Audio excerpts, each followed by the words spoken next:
Bismillahirrahmanirrahim. Tulisan yang paling kecil itu namanya huruf. Jadi huruf contohnya yaitu A, B, C, D dan seterusnya. Itu dalam bahasa Indonesia namanya huruf. Dalam bahasa Arab itu namanya huruf. Jadi contohnya huruf yaitu alif, ba, ta dan seterusnya. Itulah namanya huruf. Kemudian di atas huruf yang kedua itu ada yang namanya dalam bahasa Indonesia namanya kata. Jadi kata itu apa? Kata susunan dari beberapa huruf yang mempunyai arti. Contoh, ada huruf S, A, Y, A, saya jadikan satu, itulah namanya kata. Ada M, ada A, ada K, ada A, ada N, saya jadikan satu, namanya kata. Ada R, ada O, ada T, ada I, namanya roti, itu namanya kata. Dalam bahasa Arab itu namanya kalimah. Jadi kalimah yaitu contohnya ana, kumpulnya hamzah, nun, alif, itu namanya kalimah. Akulu, itu namanya kalimah. Al-khubza, itu namanya kalimah. Jadi per satu-satuannya itu namanya kalimah. Di atas kata dalam bahasa Indonesia itu ada yang namanya kalimat. Jadi kalimat itu apa? Susunan dari huruf ini dijadikan satu. Saya makan roti dijadikan satu, itu namanya kalimah. Kalimat. Dalam bahasa Arab itu ada yang mengatakan kalam, ada yang mengatakan kalim, ada yang mengatakan kaul, terserah. Metode ini adalah yang penting adalah menganalisa, mendeteksi tulisan Arab yang namanya kalimah. Itu pendahuluan. Sekarang dalam buku ini, metode ini ada beberapa bentuk. Yang pertama menggunakan yang namanya buku panduan, dan yang kedua harus menggunakan silabus, yaitu urut-urutan metode belajar mengajarnya seperti ini. Sekarang setelah anak sudah mengetahui bentuk tulisan, sekarang naik yang poin yang inti, yaitu dalam buku buka halaman 1 yang judulnya yaitu kalimah. Makanya tadi saya bilang yang terpenting anak bisa mendeteksi kalimah. Jadi kalimah itu ada 3. 1 kalimah isim, 2 kalimah fiil, 3 kalimah huruf. Anak dikasih suatu gambaran bahwasannya tulisan dalam Al-Quran di dunia, di Quran khususnya, itu ratusan ribu. Kalau di dunia itu adalah jutaan miliar, miliaran juta. Berarti jutaan miliar itu jumlah kalimah. Contoh, saya mencontohkan. Ada tulisan Arab alhamdulillahi rabbil alamin. Ini kita deteksi, yang inilah namanya kalimah. Lillahi itu namanya kalimah, Robbi namanya kalimah, alamin namanya kalimah. Padahal tulisan Arab apapun yang namanya kalimah pasti kalau tidak isim fi'il huruf. Jumlah kalimah miliaran triliun pasti hanya ada 3. Kalau contohnya alhamdulillah harus dijawab oleh anak kalau tidak isim fi'il huruf. Lillahi kalau tidak isim fi'il huruf. Robbi kalau tidak isim fi'il huruf. Alamin kalau tidak isim fi'il huruf. Selamanya. Makanya tulisan Arab di dunia itu sebenarnya hanya ada 3, yaitu isim fi'il huruf. Makanya sering saya ngasih pemikiran pada anak, tulisan apapun tulisan Arab hanya ada 3. Masuk 3 kok 3 tahun. Makanya menurut metode saya, insya Allah saya mengatakan kalau hanya ada 3 berarti per satunya itu 2 jam, makanya cukup 6 jam insya Allah praktek baca kitab. Amin Allahumma amin. Ini sekarang setelah anak sudah tahu jumlah kalimah ada 3, sekarang bagaimana saya mengetahui alhamdulillah itu isim fi'il atau huruf, lillahi itu isim fi'il atau huruf? Makanya akan saya ulas satu persatunya. Bagaimana cara mendeteksi isim itu fi'il itu huruf. Buka pada bukunya halaman 2. Dalam bukunya halaman 2 dilihat judulnya cara mengetahui isim. Jadi cara mengetahui isim itu dengan 2 cara. Satu mengetahui artinya. Kalau memang artinya itu kok menunjukkan suatu kata benda atau suatu kata sifat, pasti itu dikatakan isim. Jadi isim itu kalau tahu artinya itu menunjukkan benda atau menunjukkan suatu sifat, pasti isim. Sama dengan fi'il nanti juga sama. Cara mengetahuinya fi'il dengan 2 cara sama. Satu mengetahui artinya. Kalau memang artinya menunjukkan suatu kata kerja, itu pasti fi'il. Nah di dunia ini kan hanya ada 3. Pasti kalau tidak kata benda, kata sifat, kata kerja. Saya contohkan, duduk itu kerja atau apa? Jawab saja, anak dites. Contoh saya bilang, duduk, isim, fi'il atau huruf? Anak akan jawab fi'il karena artinya kerja. Saya contohkan lagi, ada tulisan Arab mim sin jim dal. Ini tulisan Arab. Kalau tulisan Arab harus dijawab, lafal mim sin jim dal ini isim, fi'il atau huruf? Anak pasti akan menjawab isim. Tahu kok isim? Karena artinya menunjukkan suatu benda. Ini berarti kan sudah bisa anak. Saya contohkan lagi. Saya bilang ada tulisan Arab, coba anak-anak lafal Arab ini jawab dengan 3 kategori, isim, fi'il atau huruf. Ini saya contohkan, mim dal ro sinta, artinya madrasah. Harus dijawab isim, fi'il atau huruf. Anak pasti akan menjawab itu isim. Tahu kok isim? Karena artinya benda. Oh 100. Jadi kalau ada apapun artinya benda atau sifat, contohnya Allahu Akbar, saya menerjemah Akbar itu artinya agung atau mulia. Ini agung itu kan suatu sifat, otomatis akbar ini harus dijawab. Akbar itu isim, fi'il atau huruf? Anak akan jawab akbar pasti isim.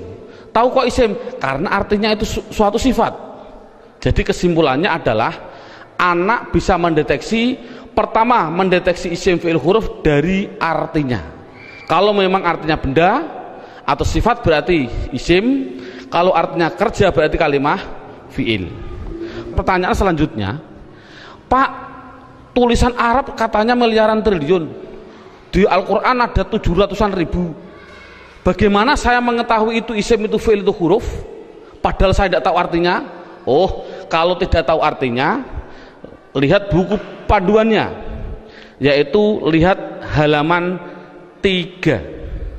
Dalam buku halaman 3 judulnya adalah mengetahui tanda-tanda kalimah isim. 1, kalau tidak tahu artinya, 1 harus mengetahui tanda-tandanya. Tanda-tandanya isim. Yang dimaksud tanda-tandanya adalah tanda-tandanya isim. Apa tanda-tandanya isim? Buku halaman 3, 1 yaitu dimasuki tanwin. Tanwin itu berarti baik tanwin dhammah, tanwin fathah, tanwin kasroh. Saya contohkan, hasibun, isim, fi'il atau huruf? Isim. Tahu kok isim? Karena ada tanwin. Untuk anak kecil mungkin kelas 5 diniyah, tanwin itu pasti di belakang. Tulis saja, disuruh di belakang. Bukunya tambah situ silahkan. Yang penting tanwin pasti di belakang. Baik tanwin dhammah, tanwin kasroh, tanwin fathah. Saya contohkan, hasibun. Ini tulisan Arab, harus dijawab isim, fi'il atau huruf? Artinya apa? Saya nggak tahu. Kalau tidak tahu, ini harus dijawab isim. Mengapa ke isim? Karena ada tanwinnya. Saya menulis lagi, sohi bin, isim, fi'il atau huruf? Isim. Tahu kok isim? Karena ada tanwinnya. Berarti anak sudah bisa mendeteksi, yaitu tanda-tanda yang pertama kalimah isim, yaitu dimasuki tanwin. Sekarang yang nomor 2, Tanda-tanda isim yang nomor 2 itu kalau ada tulisan Arab depannya dikasih al, makanya dalam bukunya hanya dimasuki al, garis miring di depan. Jadi kalau ada tulisan Arab depannya ada alif dan lam, pasti itu isim. Contoh, alhamdu, harus dijawab isim fi'il atau huruf. Jawabnya adalah isim. Tahu kok isim? Karena dimasuki al. Ar-Rahim, isim fi'il atau huruf.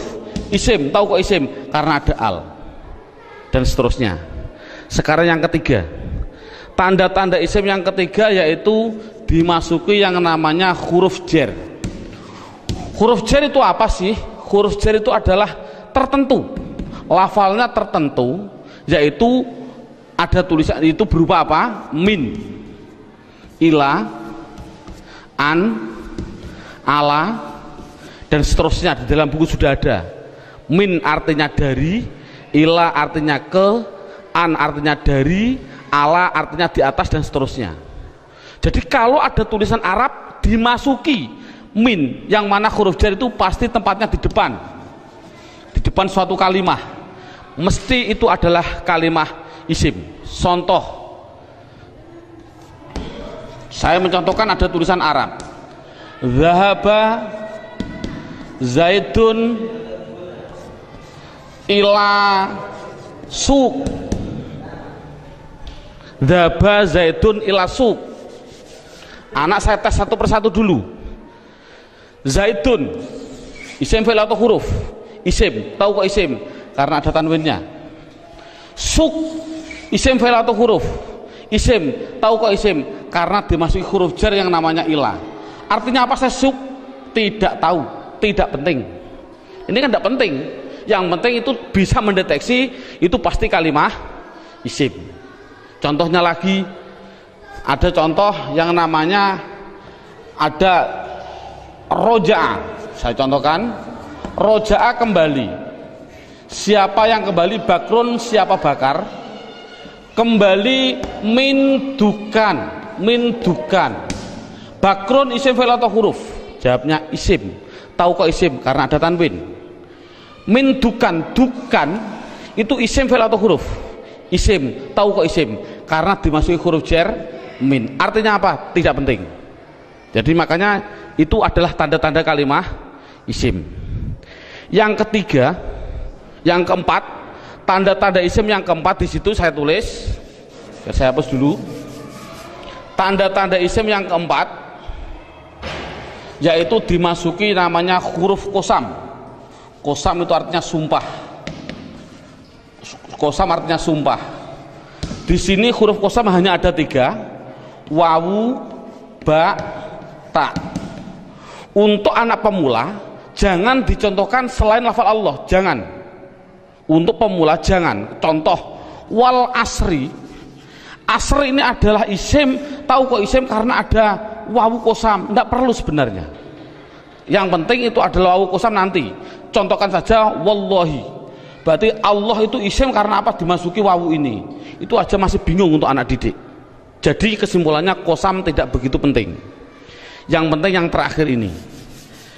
Tanda-tanda isim yang terakhir yang kelima yaitu dimasuki yang namanya mamimu. Contohkan, nih contoh mamimu di sini dalam buku panduan. Di situ lihat halaman 65. Halaman 65 dalam bukunya dibuka. Contohnya halaman 65 yaitu fa'ala yaf'ulu fa'lan wa maf'alan fahuwa fa'ilun wa dzaka maf'ulun. Saya ambil yang penting-penting saja. Uf'ul la taf'ul, maf'alun 2 kali ini, maf'alun mif'alun. Cara menerangkan pada anak bahwasannya fa'ala yaf'ulu fa'lan ini adalah dalam bahasa pramuka namanya kata sandi. Kalau dalam bahasa komputer namanya keyword atau password, katakan saja password. Passwordnya itu apa? Itu namanya fa'ala. Karena apa? Fa'ala itu adalah hitungan hanya ada 3, 1, 2, 3. Artinya tulisan Arab di dunia, saya tadi bilang miliaran triliun itu pasti dari 3 kata dasar. Saya bilang contoh, memukul, doroba, ini namanya 1, 2, 3. Duduk, jalasa, 1, 2, 3. Menolong, nasoro, 1, 2, 3. Inilah jadi tulisan Arab itu pasti 3. Contoh fa'ala, berarti saya contohkan di atas. Makanya anak, kalau insya Allah kalau anak desa biasanya sudah bisa. Ini namanya fi'il, ini namanya fi'il. Sebagai kata sandi namanya fi'il. Namanya fi'il, ain fi'il, lam fi'il. Jadi dot itu bertepatan dengan fa, namanya fa fi'il, ro bertepatan dengan ain, namanya ain fi'il, ba bertepatan dengan lam, namanya lam fi'il. Jadi pasti tulisan Arab miliaran triliun itu pasti dari 3 kata dasar, itu pasti. Jadi kalau dilihat nanti dalam tulisan Arab, yang dimaksud mamimu adalah ada tulisan Arab depannya ada mim, baik dibaca mi kasroh mi, atau dibaca mim dibaca fathah ma, atau ada tulisan Arab dibaca muslim. Kalau ada tulisan Arab depannya kok dikasih mim dan jumlahnya pasti 4, berarti karena 3 yang asli, mim lam sin asli, mim tambahan, lam ain fa asli, mim tambahan. Jadi kalau ada tulisan Arab depannya ada mim, baik dibaca ma atau mi atau mu, pasti itu kalimat isim. Contoh, muslim, isim fi'il atau huruf? Jawabnya adalah isim. Tahu kok isim? Karena dimasuki mu. Saya menulis masjid, isim fi'il atau huruf? Isim. Tahu kok isim? Karena dimasuki ma. Dan seterusnya. Saya bilang madrasah, isim fi'il atau huruf? Isim.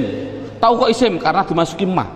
Jadi tulisan Arab kalau ada mim dibaca baik fathah, kasroh, dumah, itu pasti kalimat isim. Sekarang saya tambah sedikit suatu pengenalan.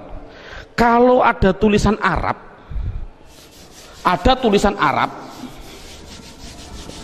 depannya saya kasih mi, contohnya mi dalam halaman 65, itu pasti menunjukkan suatu alat, pasti. Contoh saya contohkan, rowaha sama dengan fa'ala. Rowaha artinya angin. Coba kalau kasih mi bunyinya apa? Samakan dengan ini, berarti mati hidup, hidup. Rowaha kasih mi bunyinya mirwahun. Jadi mirwahun artinya adalah, karena ada mi artinya adalah alat angin. Apa alat angin? Kipas angin. Jadi kipas angin itu bahasa Arabnya adalah mirwah. Saya menuliskan lagi, kalau ada tulisan Arab di belakangnya ada tak seperti ini, tak, pasti itu hanya tambahan, tidak akan asli, pasti tambahan. Contoh, satoro, saya nulis artinya pinggir. Coba kalau kasih mi bunyinya apa? Mistorun, tapi tak ada masalah lah. Mistorotun, apa mistorotun? Penggaris salah. Yang betul adalah alat pinggir, yaitu penggaris sama. Jadi kan sama tujuannya, semuanya. Kalau ada tulisan Arab depannya dikasih ma, ada arti 2, yaitu mengartikan 2. Namanya menunjukkan suatu tempat atau suatu waktu, menunjukkan waktu. Tinggal pilih kondisional. Untuk guru tolong hanya sebutkan saja pasti maf'a, karena nanti dalam pendalaman ada yang namanya maf'i ada, tapi tidak perlu dicontohkan pada murid. Yang penting adalah maf'a. Kalau ada lafal maf'a, pasti tinggal pilih menunjukkan tempat atau waktu. Contoh, Darosa belajar. Coba kalau kasih ma bunyinya apa? Madrosun. Kasih tak aja lah, tidak masalah lah. Apa namanya? Madrosatun. Darosa belajar. Kalau madrosatun artinya apa? Sekolahan, jangan sekolahan. Artinya itu tempat belajar, yaitu sekolahan, sama. Semuanya seperti itu semua. Kataba menulis. Coba kalau kasih ma bunyinya apa? Maktabun. Apa maktabun? Maktabun artinya tempat menulis. Apa? Meja tulis. Jadi meja tulis bahasa Arabnya maktab dan lain sebagainya. Ada yang mengatakan tempat nulis itu adalah kantor, boleh. Jadi maktabun kantor, boleh, karena memang kantor itu untuk tempat menulis juga, dan seterusnya. Setelah itu yang penting anak bisa mendeteksi kalimat isim. Ini alhamdulillah cukup sampai ini. Minimal anak bisa mendeteksi media harokat pasti isim. Karena apa? Kita semua bisa melihat yang namanya isim di media harokat itu pasti ada tanda-tandanya itu semua, kecuali satu yang namanya mudhof. Ini murid tidak perlu diterangkan, ini khusus spesial guru, karena semua media harokat bisa dideteksi itu isim. Saya bisa mendeteksi kecuali satu, apa yang namanya mudhof. Berarti mudhof. Apa mudhof itu? Nanti tidak perlu kita terangkan pada anak. Jadi yang pertama. Sekarang alhamdulillah beberapa menit sudah bisa anak bisa mendeteksi tulisan Arab yang namanya isim. Sekarang kita mendeteksi yang kedua yang namanya kalimah fi'il. Kita mendeteksi yang kedua namanya kalimah fi'il. Tadi saya bilang kalimah ada 3 isim fi'il huruf. Isim mengetahui artinya, kalau benda sifat menunjukkan benda atau sifat berarti isim. Kalau tidak tahu artinya, mengetahui tanda-tandanya. Sama dengan fi'il. Kalau mengetahui artinya, itu artinya menunjukkan suatu kerja, berarti kalimah fi'il. Tadi sudah saya terangkan. Kalau tidak tahu semuanya Pak, oh sama dengan isim, yaitu mengetahui tanda-tandanya. Lihat buku panduannya, yaitu halaman 10. Buku panduan halaman 10.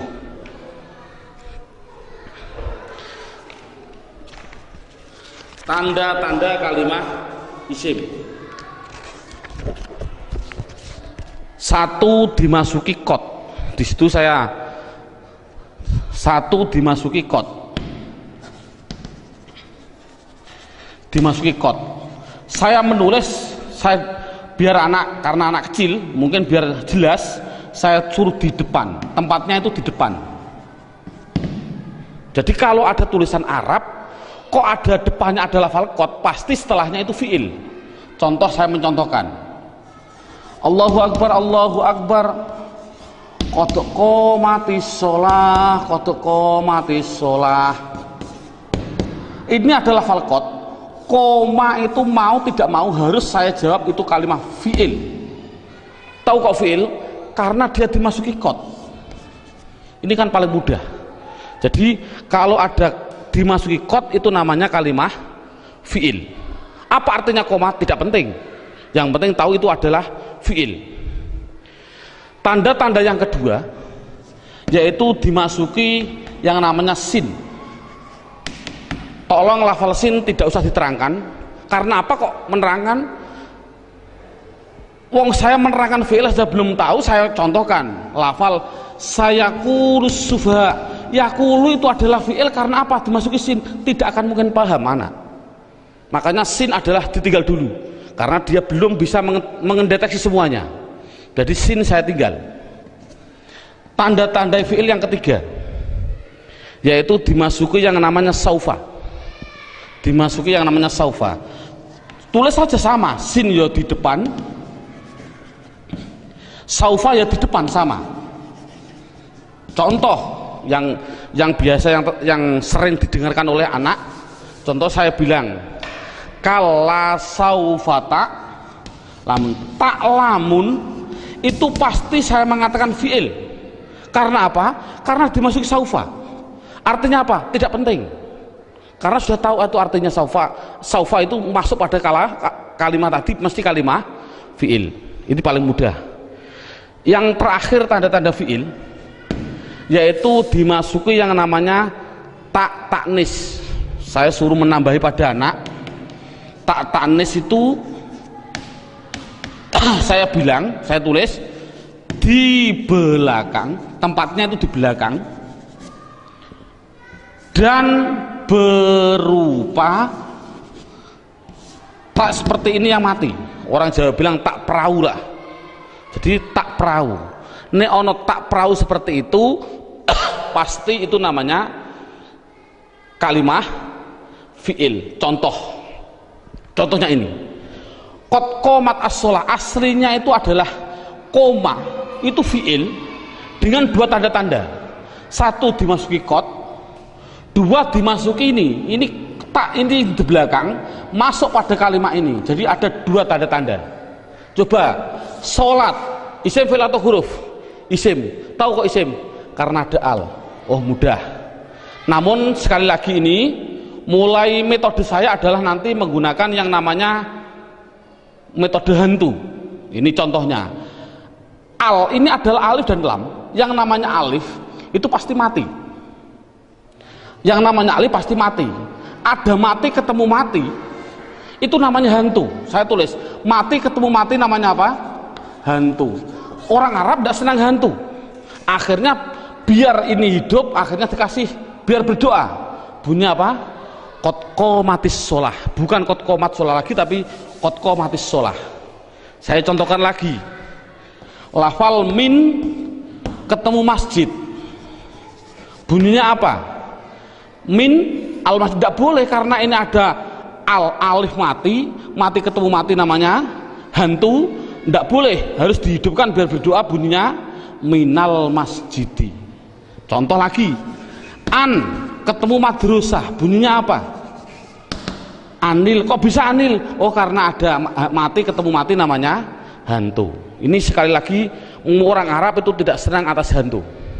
Kesimpulannya adalah berapa menit mulai pertama dan sekarang ini anak sudah bisa mendeteksi media harokat yang namanya isim dan fiil.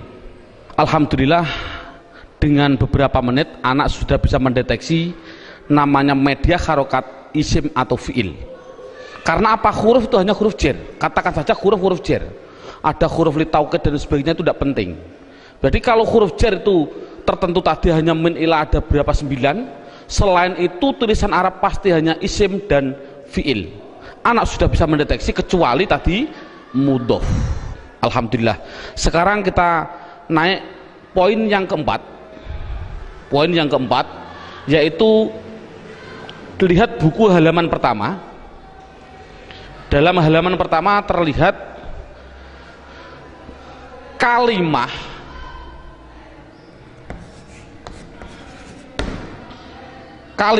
isim, fiil, huruf. Ini ada gambar kalimah pasti butuh kepada yang namanya, nah ini garis horizontal namanya perlu. Dalam bahasa Indonesia namanya perlu, bahasa Indonesianya orang Jawa namanya butuh. Butuh itu kemarin saya dari Sumatera. Butuh itu artinya sama seperti di orang Kalimantan drakar. Naudzubillah, mohon maaf sekali bahasa kasar perlu. Berarti kalimah itu pasti memerlukan yang namanya i'rab. Halaman pertama dilihat, i'rab itu ada 4. Satu namanya i'rab rofa, 2 namanya i'rab nasab, 3 namanya i'rab jar, yang keempat yaitu namanya i'rab jazm. Jadi kalimah itu pasti memerlukan yang namanya i'rab. Padahal i'rab ada 4, rofa, nasab, jar, jazm. Dan perlu diketahui kalimah isim itu butuhnya hanya butuh 3, bukan 4. Fi'il butuhnya yaitu 3, bukan 4. Huruf, oh sementara huruf tidak butuh. Jadi yang butuh i'rab itu yaitu khusus yang namanya kalimah isim dan kalimah fi'il. Apa i'rab itu nanti saya terangkan. Yang penting isim itu butuh 3. Apa namanya? Dan perlu ditulis dulu. Anak harus digarisbawahi. Rofa pasti domah. Dibilang pasti. Karena pengalaman saya pada waktu kecil, Pak Guru menerangkan rofa yaitu domah wawu alif nun. Itu saya juga bingung. Makanya saya melihat dalam jurumiyah ada namanya alamat asli, menunjukkan bahwasanya anak, saya punya insting, oh berarti mengapa musonef kok mengatakan asli domah, inilah mungkin metode saya harus mengikuti seperti ini. Jadi setiap anak pastikan yang namanya rofa pasti domah, yang namanya nasab pasti fathah, yang namanya jer pasti kasroh, yang namanya jazm pasti sukun. Dipastikan dulu. Jadi kalau sekarang kita lanjutkan, yang butuh i'rab itu adalah isim butuh 3. Apa-apa? Isim butuhnya yaitu rofa, nasab, jer. Ini kebutuhan isim. Jadi isim butuhnya hanya 3, rofa, domah, nasab, fathah, jer, kasroh.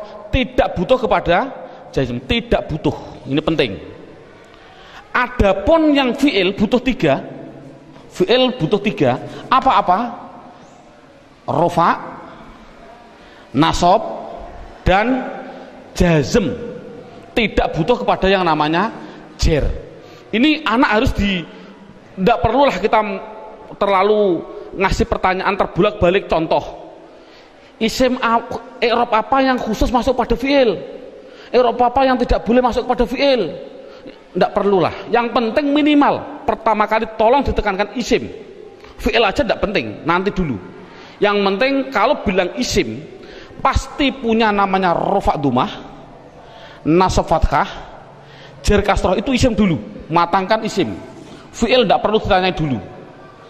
Jadi sekarang pertanyaannya, apa sih yang dinamakan rofa domah? Rofa itu adalah i'rab. I'rab itu apa?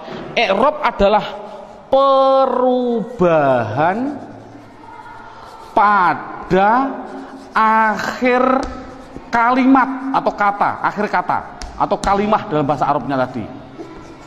Jadi kalau ada tulisan Arab, perubahan belakang itulah namanya i'rab.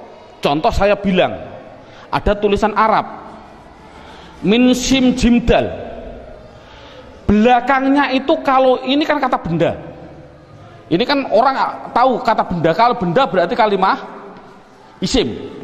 Kalau isim harus dijawab, pasti butuh perubahan belakang. Kalau dia rofa ya pasti dun. Apa rofa itu nanti? Pasti dun. Kalau dia nasab berarti pasti dan.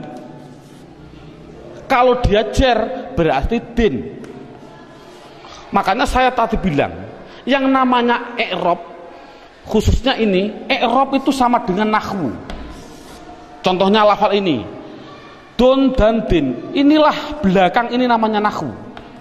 Adapun depan ada tulisan mim sim jim dal, bacanya apa? Masji. Mengapa kok dibaca masji? Mbok dibaca misijid saja. Inilah perubahan depan, itu namanya sorof. Jadi nahwu sama sorof itu harus gandeng. Mengapa terjadi sekarang ini guru nahwu, guru sorof sudah berlainan, itu sudah jauh, akan bertemu juga sulit. Karena satu kalimat membutuhkan 2 hal, yang namanya nahwu dan sorof. Jadi perubahan depan itu namanya sorof, perubahan belakang adalah nahwu.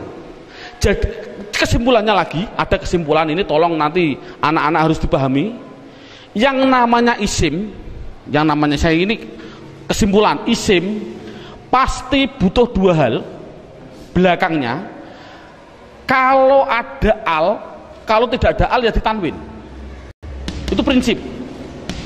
Jadi kalau ada tulisan Arab kok dia menunjukkan suatu isim, itu harus kasih tanwin kalau tidak ada alnya. Kalau ada alnya jangan ditanwin. Contoh, masjid ini kan tidak ada alnya, makanya saya balang dun dan din. Coba kalau saya kasih al, almas, Al-masjid, coba rofaknya bunyinya bagaimana? Al-masjidu, jangan ditanwin karena ada al. Nasabnya bunyinya bagaimana? Al-masjidah. Jernya bunyinya bagaimana? Al-masjidi. Ini contoh. Dalam buku panduan saya, anak harus dites dengan contoh 2, yaitu dengan lafal basmalah dan takbir. Saya contohkan. Kita kasih contoh yang biasa dibaca oleh anak.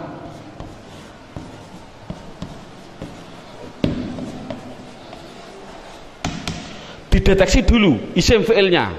Coba rohim, lafal belakang ini isim fi'il atau huruf? Isim. Tahu kok isim? Ada al. Rohman, isim fi'il atau huruf? Isim. Tahu kok isim? Ada al. Allah, isim fi'il atau huruf? Isim. Tahu kok isim? Ada al. Silahkan. Ini ada khilafiyah ulama. Ada yang mengatakan jangan bilang al. Ini adalah ismudzat, tidak boleh dirubah-rubah. Tapi ada ulama yang mengatakan memang al. Dari lafal aliha dikasih al. Jadinya alifnya dikasih panjang. Allah. Nggak, untuk anak kecil biarlah itu bilang isim karena ada al. Silahkan. Ismi, ini isim. Tahu kok isim? Karena ada huruf jerba. Ini memang sulit. Anak pemula memang sulit, tidak begitu penting. Yang penting dikasih tahu ismi isim karena ada huruf jar masuk. Kalau ini mengatakan isim, ini isim karena ada al, ini isim karena ada al, ini isim karena ada al. Coba harokannya gimana? Bismi, loh, saya baca kasroh, berarti dia menunjukkan rufa nasab atau jer? Jer, karena kasroh. Oh 100. Bismillahi, saya kasri hi, berarti di kasroh, isim ada kasroh. Oh masuk karena dia jer berarti. Mengapa kok jer? Oh nanti, belum waktunya. Bismillahirrohmanirrohim, mengapa saya bilang nih? Rufa nasab atau jer? Jer. Oh 100. Teruskan Bismillahirrohmanirrohim, pasti anak jawab khim. Jawab saja mustahil. Karena sukun itu miliknya fi'il. Ini kan sukun. Sukun itu adalah miliknya kalimah. Sukun itu miliknya kalimah fi'il. Padahal ini isim. Berarti ini milik isim, tidak boleh. Jadi salah pada tulisan Arab Bismillahirrahmanirrahim, mimnya kok disukun, salah. Mestinya itu kalau dia isim, kalau tidak rohimu ya rohimah ya rohimi, pasti itu. Oh kebetulan di dalam Al-Quran tulisannya adalah mi, ya berarti jer. Dari mana kok jer? Yang penting dia kasroh, itu jer. Mengapa kok dibaca jer? Oh nanti belum masanya. Yang penting dia bisa mendeteksi itu isim, rofa nasab atau jer. Ini kan anak sudah lumayan. Dengan berarti gambaran rohim ini adalah menggambarkan anak biar tahu, oh isim tidak boleh ditanwin. Loh kok disukun pak? Oh tidak boleh tanwin, maaf, disukun. Mengapa sukun pak? Karena wakof. Saya contohkan lagi 2 contoh. Lafal Allahu Akbar. Allahu Akbar. Orang bilang akbar disukun. Saya jawab salah. Mengapa salah? Tadi saya bilang akbar itu adalah sifat. Yang namanya sifat itu pasti isim. Yang namanya isim tidak mungkin dia disukun. Di dalam tulisannya kalau begini. Karena apa? Sifat isim tidak boleh sukun. Karena sukun itu miliknya fi'il. Kalau isim itu pasti kalau tidak ru ya roh ya ri. Mengapa tidak ditanwin? Nanti. Yang jelas ini contoh Allahu Akbar. Allah isim, tahu kok isim ada al. Rofa nasab atau jer? Rofa, tahu kok rofa? Karena dumah. Akbar yang betul adalah akbaru. Jadi mengapa kok dibilang bar? Karena wakof. Kalau nulis adalah ru yang betul. Makanya sering saya kasih pertanyaan, bagaimana hukumnya ada orang sholat bilang Allahu Akbaru, sah nggak? Jawabnya adalah sah, karena nakunya seperti itu. Namun yang terbaik memang adalah wakof. Seperti ini, Bismillahirrahmanirrahim, karena wakof.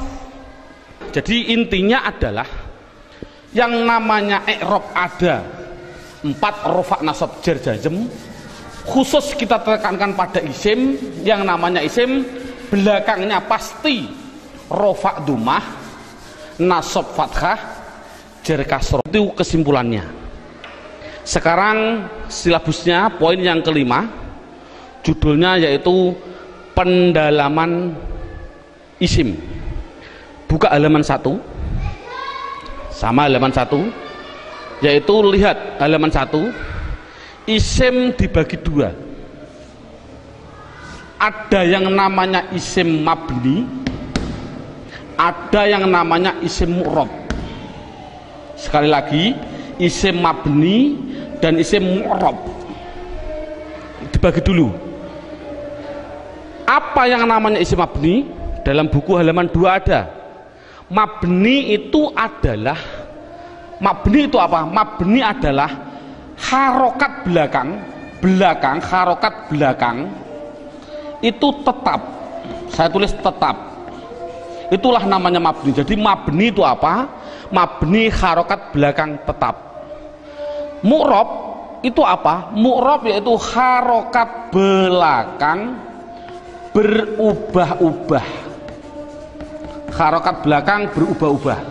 Jadi itu kesimpulannya. Jadi isim harus dibagi 2, isim mabni dan isim mu'rab. Isim mabni belakangnya tetap, isim mu'rab belakangnya berubah-ubah. Isim mabni sekarang diperinci satu persatu. Dalam silabus ada isim mabni, yaitu satu namanya isim domir. Saya tulis satu namanya isim domir. Tolong dalam hal ini anak tidak usah diperdalami. Yang namanya pada waktu pengalaman saya dulu kecil, Pak Guru bilang domir itu ada 2, seperti contoh seperti ini. Domir ada 2, domir baris dan domir mustatir. Baris muttasil ada 2, baris munfasil ada 2, muttasil ada 4, dan domir mustatir ada yang jawas dan ada yang wujub. Ini enggak, dulu saya suruh menghafalkan ini domir saja, itu mungkin 1 bulan. Nah, menurut saya kita ambil yang pokok dulu. Dengan metode ini adalah metode saya bilang domir yang berupa domir baris munfasil rufa, yaitu pendalamannya dalam buku. Lihat halaman buku yaitu dilihat halaman 4. Halaman 4 dilihat judulnya isim domir. Di situ saya tulis yaitu lafal huwa, huma, hum, ya, huma, hunna, anta, antuma, antum, anti, antuma, antunna. Yang terakhir ana, nahnu. Jadi jumlahnya 14. 1, 2, 3, 6, 9, 12, 14, 13, 14. Jadi jumlahnya saya bilang isim domir adalah jumlahnya 14. Contohnya huwa, mahum. Yang namanya domir itu adalah kata ganti. Dalam buku huwa itu kata ganti dari siapa? Kata ganti dari dia. Dia siapa? Dia laki-laki 1. Ini yang namanya goib. Jadi kesimpulannya huma kata ganti dari siapa? Dia laki-laki 2 yang goib. Hum kata ganti dari apa? Mereka atau mereka. Siapa mereka? Laki-laki 3 ke atas yang goib. Jadi kesimpulannya ini adalah namanya laki-laki. Ini berarti 1, 2, 3 ke atas ini perempuan. Tapi ini adalah semuanya adalah goib. Sekali lagi ini adalah goib. Berarti dia perempuan 1 goibah atau goib, goibah. Huma 2 perempuan goibah. Huna 3 ke atas perempuan goibah. Jadi inti kesimpulannya adalah 3 ini laki-laki, Tiga ini perempuan yang semuanya adalah katakan goib. Anta, kata ganti siapa? Dari kamu. Kamu siapa? Kamu laki-laki satu yang hadir. Saya simpulkan, intinya ini adalah laki-laki yang anti antuma antuna, saya simpulkan perempuan, namun dua-duanya ini namanya hadir. Namanya hadir. Ana artinya saya, nahnu artinya kita. Penjelasannya, mengapa domir dikatakan mabni? Ini anak dijelaskan dengan dua pendekatan. Contoh lafal huwa. Huwa itu kata ganti siapa? Dari dia. Dia satu orang laki-laki, satu orang Inggris. Kata gantinya juga dia. Tetap inilah akhirnya wa. Selamanya akhirnya dibaca wa. Makanya dikatakan mabni adalah belakangnya tetap, yaitu tetap dibaca fathah. Dia orang Amerika, ya sama tetap wa. Orang Indonesia, ya tetap wa.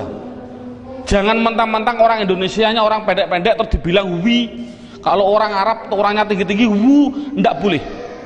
Kesimpulannya adalah selamanya pasti akhirnya tetap berupa yang namanya wa. Itu pendekatan secara logika. Pendekatan secara nahwiyah walaupun salah, karena walaupun salah, contoh huwa dia dibaca rofa ya tetap huwa. Dia karena isim kan dibaca nasab ya tetap huwa. Dibaca jar ya tetap huwa. Sekali lagi untuk seorang guru, cara menerangkan seperti ini walaupun salah, kan tidak mungkin huwa itu adalah dhamir rofa, kok bisa nasab. Itu contoh seorang guru, ini penting untuk seorang guru. Ngomong ini permasalahannya, pengalaman saya keliling, pertanyaan saya itu rata-rata di dalam hal goib dan hadir.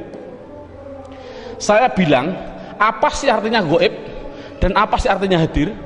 Rata-rata orang mikir goib adalah tidak ada orangnya, hadir adalah ada orangnya, padahal salah. Pengertian goib adalah tidak diajak bicara walaupun ada di sampingnya.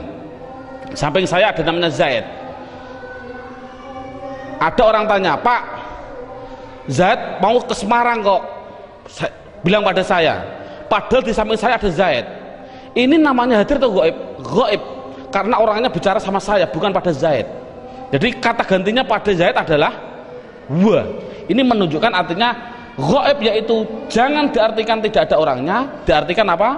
Tidak diajak bicara.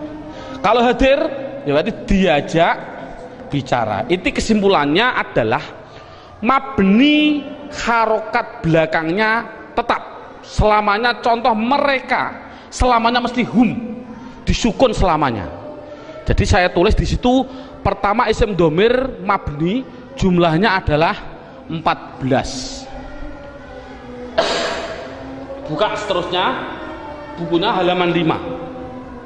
Yang kedua, mabni yang kedua yaitu yang namanya di situ saya tulis isim isyarah. Isim isyarah tidak perlu kita terlalu banyak mencontohkan. Isim isyarah itu kita contohkan hanya yang mudah-mudah saja. Contoh isim isyarah ada 3. Ada yang namanya qorib, ada yang namanya wasit, ada yang namanya ba'id. Qorib artinya dekat, wasit artinya sedang, ba'id artinya jauh.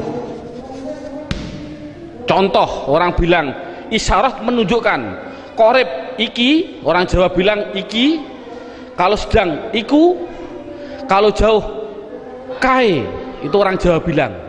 Tapi kalau orang Sunda iya, eta, itu ya salah, itu milik orang Indonesia, bukan bukan orang Sunda sebenarnya, tapi orang Sunda tidak punya jauh, sama dengan kita. Ini tidak, masalahnya adalah contoh korib. Kalau laki-laki hadza, kalau perempuan hadhihi, dengan dua contoh saja ini. Contoh lafal hadza, siapa ini selamanya dibaca dza, akhirnya dza, walaupun yang ditanyakan seorang kiai, seorang gubernur, seorang presiden, tetap siapa ini, man hadza, selamanya dibaca dza belakangnya, jangan berupa dzi atau du. Makanya itulah namanya mabni. Saya tidak usah menerangkan wasit, bait sudah ada.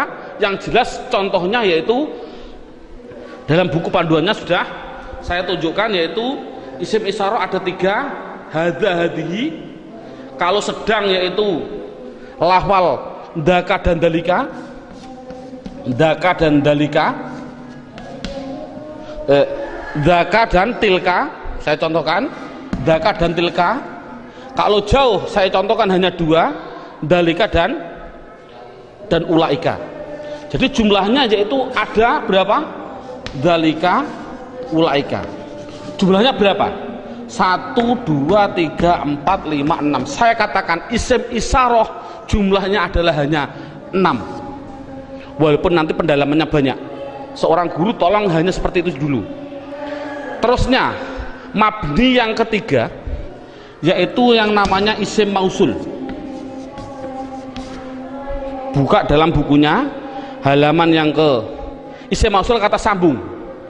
Datanglah Zaid, yang mana ja'a Zaidun alladhi. Ini isim mausul itu hanya tertentu, lafalnya tertentu. Sudah dalam bukunya ada, yaitu lafal alladhi, alladina, alladhi, alladhi, alladani, alladina. Contoh saya tidak usah nulis, mohon dilihat contoh ini.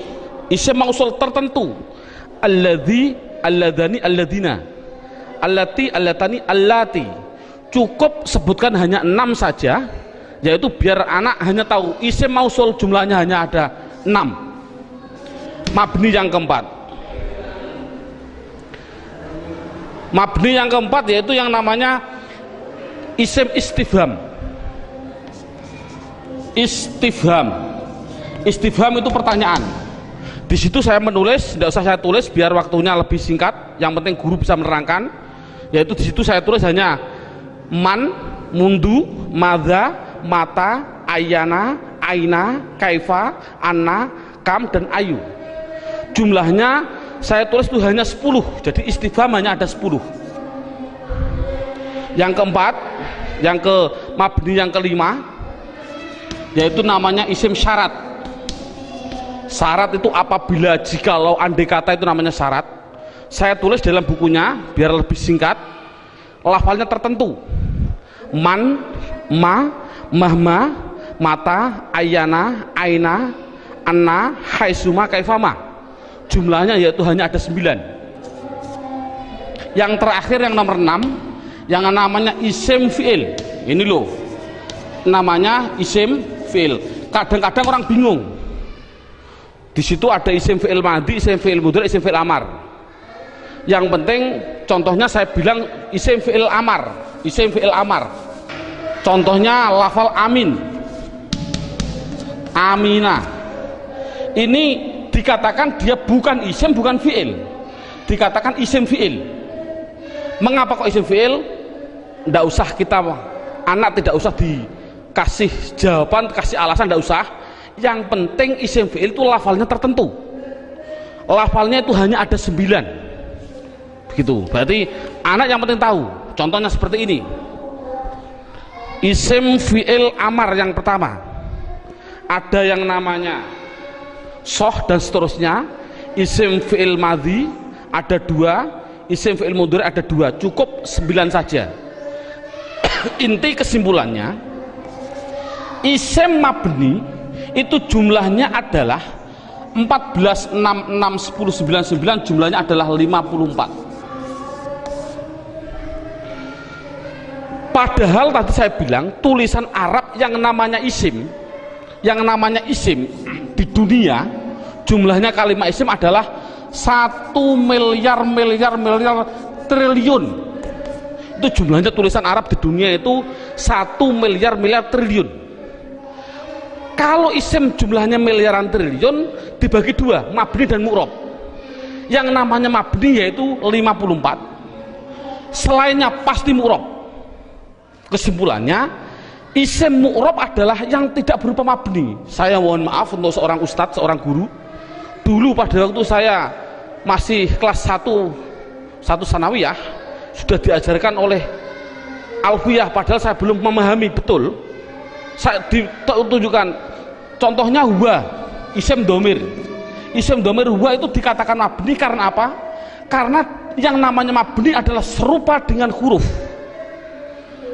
Mu'rob tidak serupa dengan huruf. Jadi yang namanya mabni serupa dengan huruf. Serupa di dalam apanya? Ada sibewat, sibe iftikori, sibe. Tidak perlulah kita sementara, nanti dulu. Yang penting anak bisa, yang namanya mabni pasti tertentu lafalnya dan dia pasti serupa dengan huruf. Makanya tidak usah kita menjelaskan alasan-alasan dulu, biarlah nanti seorang ustadz kalau dia sudah belajar alfiyah. Ini metode awal. Jadi saya simpulkan, kalau tulisan Arab yang namanya isim jumlahnya 1 miliar triliun, mabni 54, berapa jumlah mu'rob? Jumlah mu'rob ya miliaran triliun dikurangi 54. Kalau kita nulis persen, ya mungkin 0,000 nafas hampir habis baru 1%. Jadi anak mudah. Isim domir ada 14, isim isyarah ada 6. Contoh, alhamdu, isim fi'il atau huruf? Isim. Tahu kok isim? Ada al. Kalau tahu isim harus dijawab, dia masuk kategori mabni atau mu'rob, harus dijawab. Jawabnya apa? Anak dibilang ini pasti mu'rob. Karena apa kok mu'rob? Karena lafal alhamdu tidak ada pada mabni yang jumlahnya 54. Itu kan paling mudah. Berarti semua tulisan Arab kalau tidak ada di 54 ya pasti mu'rob. Berarti mu'rob miliaran triliun. Jadi makanya anak suruh menghafalkanlah. Arti tidak perlu nanti dulu. Yang penting anak bisa mendeteksi. Itu adalah mabni, jumlahnya 54, apa-apa, wahum dan seterusnya. Isim isyarah tak dihafal, isim mausul hafal. Selain itu pasti mu'rob. Contoh lagi, alhamdulillahi rabbil alamin. Isim fi'il atau huruf? Isim. Tahu kok isim? Ada al. Kalau isim, jawab mabni atau mu'rob? Itu pasti, pertanyaan itu harus. Jawabnya adalah mu'rob. Tahu kok mu'rob? Karena tidak ada di mabni, gitu saja, paling simpel. Mengapa kok mu'rob? Karena tidak ada di mabni. Insya Allah anak akan bisa. Berarti bisa mendeteksi media harokat itu isim, mabni atau mu'rob, semuanya. Mulai dari bismillah, mu'rob karena tidak ada di mabni. Bismillahi Allah, mu'rob karena tidak ada di mabni. Bismillahirrahman, Rahman mesti mu'rob karena tidak ada di mabni. Rahim mu'rob karena tidak ada. Mudah. Jadi anak sudah bisa mendeteksi itu mabni dan itu mu'rob. Sekarang pendalaman yang terakhir, pendalaman isim yang terakhir yaitu di dalam hal mu'rob. Dalam buku panduannya lihat halaman 8. Lihat halaman 8. Halaman 8 sudah tertulis, saya tulis di situ. Halaman 8. Halaman 8 sama halaman 1 sama. Sekali lagi, halaman 8 dan halaman 1 adalah sama. Yang namanya mu'rob itu tadinya ada 6. 6 jumlah total 54. Sekarang enggak, yang namanya mu'rob 1 ada yang namanya mufrad, 2 ada yang namanya tasniyah, yang ketiga ada yang namanya jamak mudzakkar salim, yang keempat ada yang namanya jamak muannas salim, yang kelima, nah ini saya batasi cukup mu'rob, yang penting anak bisa 4, mufrad tasniyah jamak mudzakkar salim jamak muannas salim. Yang kelima sampai yang kesembilan tidak penting. Yang kelima sampai yang kesembilan tidak penting. Sekali lagi metode ini adalah tidak penting. Karena apa? Karena mu'rab yang 4 ini itu sudah mendominasi dalam tulisan Arab 80% dari tulisan Arab. Itu pasti terjadi dari 4. Makanya anak harus ditekankan di dalam 4 tadi. Berarti sekali lagi mu'rab yang jumlahnya miliaran triliun dikurangi 54 itu harus dimasukkan di antara 4 ini. Berarti di antara 4 ini mufrad, tasniyah, jamak mudzakkar salim, jamak muannats salim. Sekarang anak diterangkan apa sih yang namanya isim mufrad. Lihat ini, mufrad itu bahasa Arab. Artinya apa mufrad? Artinya satu. Baik dia seorang laki-laki atau perempuan, pokoknya satu, itu nama bahasa Arabnya mufrad. Tasniyah itu bahasa Arab. Apa sih artinya tasniyah? Tasniyah itu artinya 2. Baik dia seorang laki-laki atau perempuan. Yang ketiga namanya jamak mudzakkar salim. Jamak itu artinya banyak, banyak itu artinya 3 ke atas, 3 plus. Mudzakkar artinya laki-laki, salim artinya selamat, berarti laki-laki yang selamat. Ngono selamat cara jani. Yang keempat, jamak muannats salim. Jamak artinya 3 ke atas, muannats artinya perempuan, salim selamat. Jadi sementara anak dites dengan bahasa Jawa atau bahasa Indonesia, disuruh mengarabkan. Contoh saya bilang, coba saya bilang 2 buku itu mufrad atau tasniyah atau jamak mudzakkar salim atau jamak muannats salim? Jawab tasniyah. Tahu kok tasniyah? Karena artinya 2. Saya bilang 5 bakar, mufrad, tasniyah atau jamak mudzakkar atau jamak muannats? Jawab jamak mudzakkar salim. Karena apa? Artinya 5 3 ke atas, zaid adalah, bakar adalah laki-laki. Jadi anak sudah bisa dites dengan bahasa Jawa, disuruh membahasa Arabkan. Contoh sekali lagi, 2 zaid tasniyah, 5 bakar jamak mudzakkar salim, 10 hindun, hindun itu perempuan, jamak muannats salim. Bakar 1 artinya mufrad, Zainab 1 artinya mufrad bahasa Arabnya. Nah, kalau ada tulisan Arab kok tidak berupa mabni yang jumlahnya 54, pasti harus dimasukkan mu'rab. Kalau mu'rab harus dimasukkan di antara 4 ini, harus apa mufrad, apa tasniyah, apa jamak mudzakkar salim, apa jamak muannats salim, pasti harus masuk semua tulisan mu'rab. Contoh, nah ini bagaimana saya mengetahui Pak tulisan Arab itu mufrad, tasniyah, jamak mudzakkar salim, jamak muannats salim? Lihat bukunya halaman 8. Kalau ada tulisan